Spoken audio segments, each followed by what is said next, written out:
Lorsqu'on n'arrive pas à comprendre ces choses de cette manière, à comprendre que mon frère, en réalité, rien n'est gratuit, que tu dois payer des fois des prix très forts. On va maintenant fabriquer dans l'église locale des paresseux qui attendent l'accomplissement. Et vous savez que lorsqu'un paresseux est dans l'église, ça veut dire qu'il ne comprend pas, qu'il a un prix à payer, qu'il a des choses à faire pour vivre tout ce qu'on lui a prêché. Ce sera un paresseux jaloux.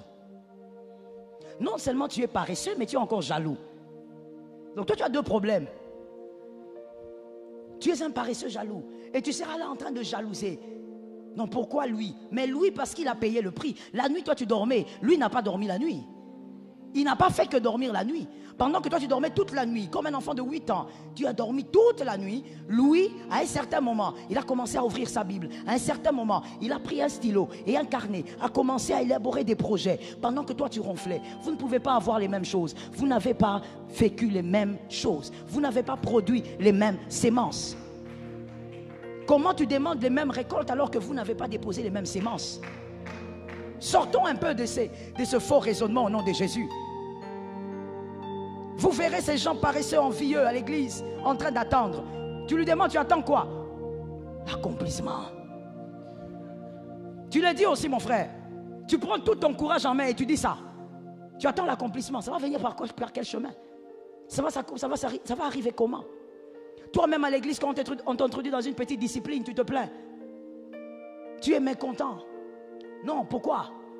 Pourquoi on fait ça? Non, de toutes les manières. L'église, c'est la liberté. Qui t'a dit ça?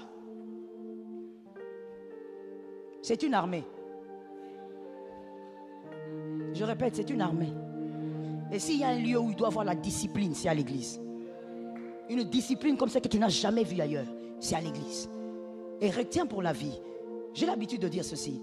À l'église, on croit à un Dieu de grâce, mais on sert Dieu dans les départements par méritocratie. C'est la méritocratie qui joue. C'est-à-dire que toi, tu ne vas pas venir me dire que tu ne sais pas jouer au clavier. Tu me dis, la grâce de Dieu est dans l'église, je vais jouer pour vous.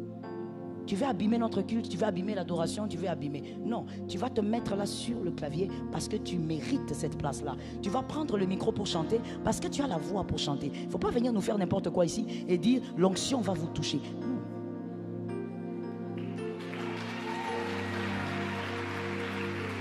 J'ai dit à une personne, il faut faire attention, ne deviens pas un paresseux jaloux. Tu commences à tout envier, même le mouchoir là, toi tu envies. Tu commences à, c'est fini, tu es un paresseux jaloux. Parce que tu attends des choses qui n'arriveront pas. Malheur à celui qui attend des choses qui n'arriveront jamais. Quelle calamité! Tu es là à attendre des choses alors que tu n'es pas sur le bon chemin. Comme l'homme de Dieu nous l'a dit tout à l'heure. Tu n'es pas sur le bon chemin, tu n'as pas la bonne position. Mais tu dis j'attends. Mon frère, tu attendras des années. Et c'est là qu'il y a des gens maintenant qui disent, ces fameux paresseux jaloux, ils disent, ah, vous savez, oh, des fois le Seigneur, ça peut prendre 20 ans, mais on attend. Oui mon frère, c'est vrai, mais pour toi là, les 20 ans là, ce n'est pas les 20 ans d'attendre. Toi tu attends quelque chose qui n'arrivera pas. Parce que tu n'es pas prêt à payer le prix. Tu ne fais pas ce qu'il faut. Et donc tu n'auras pas ce qu'il faut. Et vous verrez que ces gens d'enseignement créent aussi des envieux. Vous voyez un homme, une femme envieuse dans l'église. Très envieuse. Vous verrez quelqu'un avec un salaire de 100 $, mais il se bat pour porter une veste de 400 $. Mon frère, respecte les étapes. Respecte les étapes. Je vous assure, je peux parler ou je ne parle pas. Ou si vous voulez qu'on vous caresse au sens du poil, on peut le faire. Hein? C'est très facile, c'est pas difficile de venir avec une prédication qui vous caresse au sens du poil. Tout le monde lève les chaises, c'est trop facile. Mais je ne suis pas venu pour ça.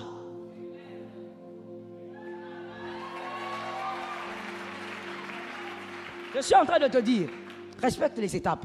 Il y a des gens, quand tu regardes, surtout les jeunes gens, tu regardes, tu connais à peu près sa vie, mais tu regardes le type de chaussures qu'il porte. Tu te demandes, il a volé? Ou qu'est-ce qui s'est passé aujourd'hui? Parce qu'en réalité, lui ne peut pas avoir une chaussure qui coûte si cher.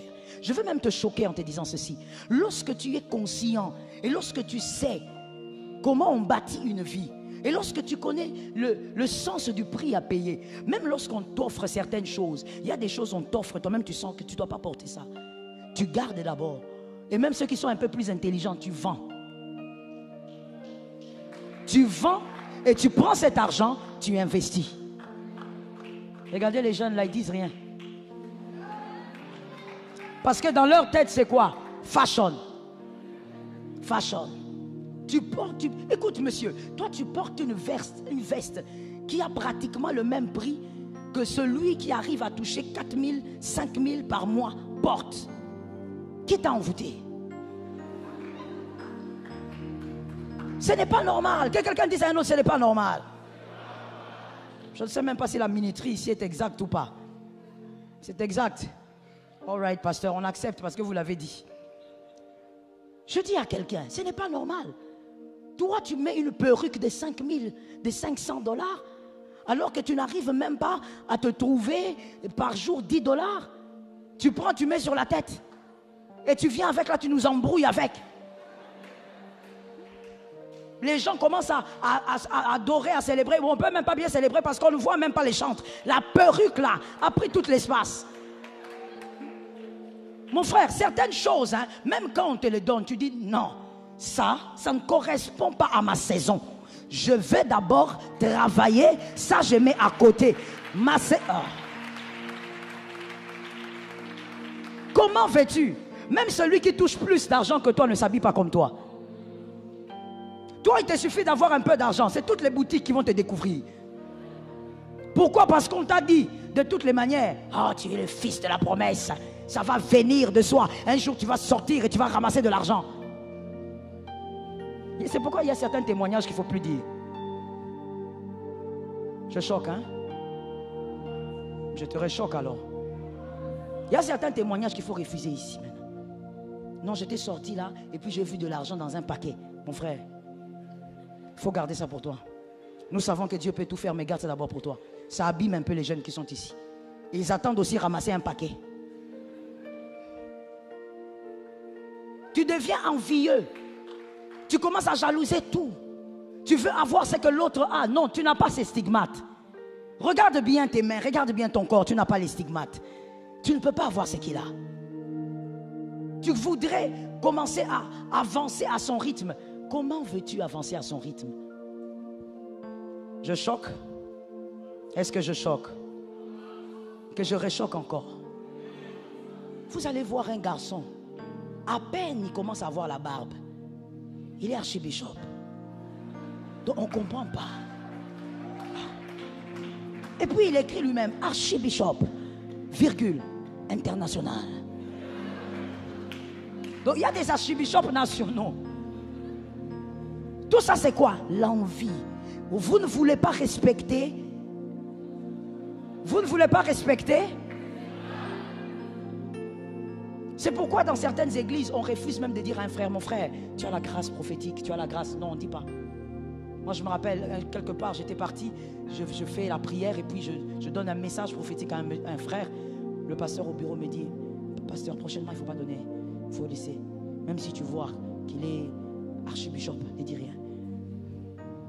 Pourquoi? Parce que, au fait, vous ne comprenez pas que lorsque Dieu te montre le rêve des étoiles, du soleil et de tout ça, ce n'est pas aujourd'hui que tu le deviendras.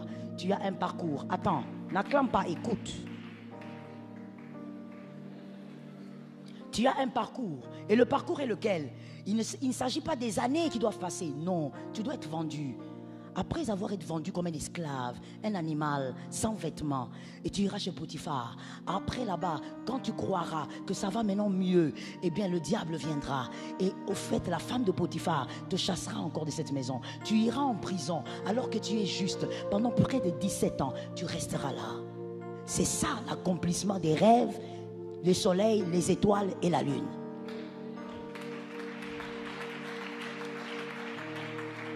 Il faut que tu arrêtes, mon frère, de croire que tout va arriver facilement. Tu dois payer le prix.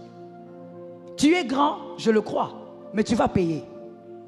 Pour arriver à cette grandeur, tu vas payer le prix fort. Alors sors de cette envie-là, de ce système où tu es là, tu portes des pantalons slim, une veste slim. On a l'impression qu'il y a un problème même avec... Pourquoi tu ris? On a l'impression qu'il y a un problème avec la circulation sanguine maintenant. Ça veut dire, même quand tu marches, on a l'impression que tu marches plus bien. Et les jeunes d'aujourd'hui pensent que la réussite est cachée dans les voitures. dans les vêtements, dans une certaine démarche même, pour ceux qui sont à Kinshasa. Donc tu crois que si tu marches comme tu marches là, c'est que vraiment tu es en train d'aller vers la réussite. Les grands hommes marchent comme ça. Tu courbes un peu ton dos et puis quand on te salue, tu te dis, ah, comment? Ma prière. Tu sens que oui, c'est ça, être grand. Écoute, la grandeur est cachée dans les réalisations visibles. Mais ces réalisations visibles émanent de deux choses. Suivre quelqu'un et porter sa croix. Si tu suis celui-là et que tu portes ta croix, il est possible donc que tu aies des réalisations visibles.